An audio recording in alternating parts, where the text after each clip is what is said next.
The release of a second batch of Epstein-related court documents reveals a significantly increased frequency of mentions of Donald Trump, contrasting sharply with the initial release.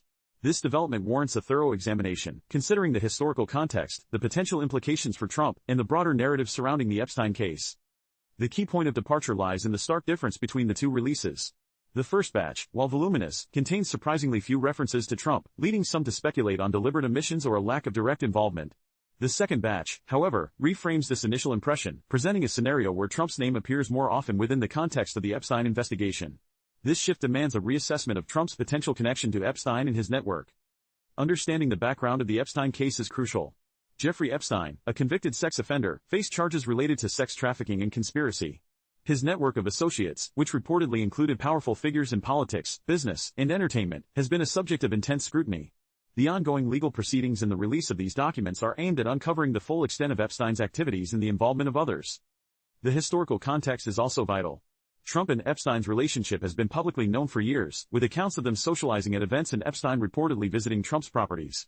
However, the nature and extent of this relationship, particularly concerning Epstein's criminal activities, remains a subject of speculation and investigation. Trump has previously distanced himself from Epstein, claiming he was not a fan after learning about his alleged crimes. The context within which Trump's name appears in these documents is paramount. Mentions alone are not indicative of wrongdoing. The documents must be carefully analyzed to determine the nature of the references. Are they merely mentions of Trump's name in passing, or do they suggest a more direct connection to Epstein's activities? Are there allegations, testimonies, or other evidence that directly implicate Trump in any illegal or unethical behavior? The devil is in the details. The potential implications for Trump are multifaceted. Legally, the documents could potentially expose him to further investigation if they contain evidence of criminal wrongdoing. Politically, the increased mentions of Trump could damage his reputation and potentially affect his future political prospects, particularly given the gravity of the allegations surrounding Epstein.